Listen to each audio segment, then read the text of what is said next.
کیا کبھی سوچا ہے کہ ایک ڈیری کمپنی کے لیے اس کی گائیں زیادہ قیمتی ہو سکتی ہیں یا اس کی تمام فیکٹریاں؟ الطہور لمیٹڈ کے معاملے میں جواب ہے گائیں۔ جی ہاں، چلیں الطہور کی مالی صحت کا ایک جائزہ لیتے ہیں اور دیکھتے ہیں کہ یہ سب کیسے ممکن ہے۔ تو سب سے پہلی چیز جو سامنے آتی ہے وہ ایک بہت بڑی خبر ہے۔ پچھلے سال کے مقابلے میں منافع میں 66% کا زبردست اضافہ۔ یہ ایک بہت بڑی چھلانگ ہے۔ تو سوال یہ ہے کہ آخر یہ اعداد و شمار آئے کہاں سے؟ یہاں اصل نمبرز پوری کہانی بتا رہے ہیں۔ منافع پچھلے سال تقریباً 146 ملین روپے تھا، جو اس سال بڑھ کر 242 ملین روپے ہو گیا ہے۔ لیکن یہ متاثر کن اضافہ آ کہاں سے رہا ہے؟ تو پہلا اہم سوال، اس شاندار منافع کے پیچھے کیا راز ہے؟ آئیے آمدنی کے ذرائع کو ذرا تفصیل سے دیکھتے ہیں۔ اور یہیں پر ایک حیران کن بات سامنے آتی ہے۔ کل آمدنی کا ایک بہت بڑا حصہ صرف چیزیں بیچنے سے نہیں آ رہا، بلکہ یہ بایولوجیکل ایسٹس یعنی ان کے دودھ اور مویشیوں کی قدر میں اضافے سے آ رہا ہے۔ یہ ایک بہت اہم نقطہ ہے جس پر ہم ابھی مزید بات کریں گے۔ یہاں ہم دیکھ سکتے ہیں کہ آمدنی میں اضافے نے آپریشن سے منافع کو کیسے بڑھایا، حالانکہ اخراجات بھی بڑھے ہیں۔ کل آمدنی میں اضافہ اخراجات سے کہیں زیادہ تھا، جس کی وجہ سے آپریشنل منافع میں نمایاں بہتری آئی ہے۔ یہ سوال ہمیں الطہور کی بیلنس شیٹ کے سب سے منفرد حصے کی طرف لے جاتا ہے۔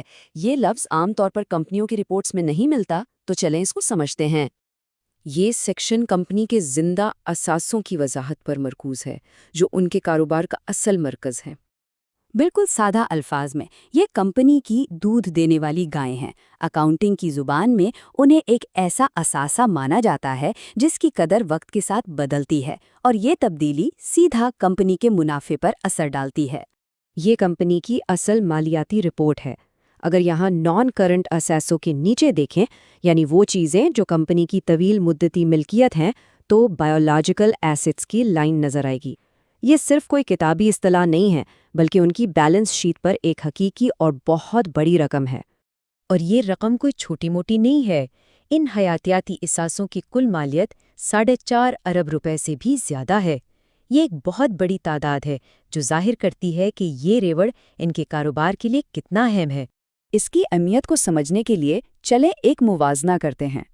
ان کے ریوڑ کی مالیت 4.54 ارب روپے ہے، جبکہ ان کی تمام فزیکل پراپرٹی، پلانٹ اور مشینری کی کل مالیت صرف 1.90 ارب روپے ہے۔ مطلب ان کی گائیں ان کی فیکٹریوں اور سامان سے دگنی سے بھی زیادہ قیمتی ہیں۔ اس سے واضح ہوتا ہے کہ کمپنی کا سب سے قیمتی اثاثہ ان کی زمین یا عمارتیں نہیں، بلکہ ان کے مویشی ہیں۔ اب ذرا کمپنی کے کیش فلو کو دیکھ کر اس کے اسٹریٹجک اقدامات کا تجزیہ کرتے ہیں۔ اس سے ہمیں پتہ چلے گا کہ کمپنی اپنا پیسہ کہاں لگا رہی ہے۔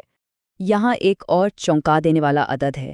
پراپرٹی، پلانٹ اور سامان میں سرمایہ کاری میں 377% کا ڈرامہ اضافہ ہوا ہے۔ یہ واضح طور پر کاروبار کو پھیلانے کا ارادہ ظاہر کرتا ہے۔ یہ اعداد و شمار کیش فلو سٹیٹمنٹ سے لیے گئے ہیں۔ پچھلے سال تقریباً 61 ملین روپے کی سرمایہ کاری کے مقابلے میں اس سال 291 ملین روپے خرچ کیے گئے ہیں۔ یہ ایک جارحانہ حکمت عملی کی نشاندہی کرتا ہے۔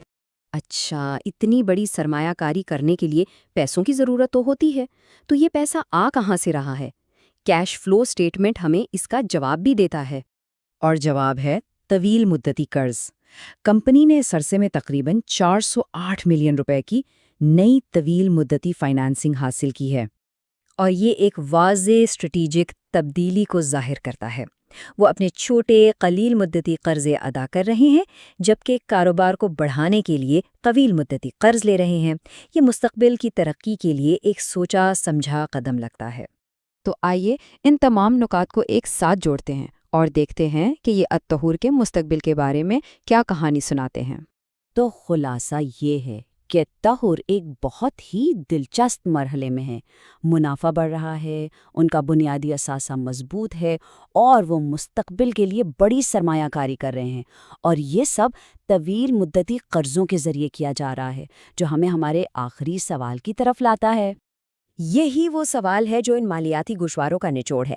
کمپنی واضح طور پر ترقی پر ایک بڑی شرط لگا رہی ہے، لیکن اس کے ساتھ قرض کا خطرہ بھی ہے۔ اگر یہ منصوبہ کامیاب ہوتا ہے تو وہ مارکیٹ میں اپنی پوزیشن کو بہت مضبوط کر سکتے ہیں، لیکن اگر نہیں تو قرض کا بوجھ بھاری پڑ سکتا ہے۔ صرف وقت ہی بتائے گا کہ یہ جرأت مندانہ اقدام انہیں کہاں لے جاتا ہے۔ اس تجزیے میں شامل ہونے کے لیے شکریہ۔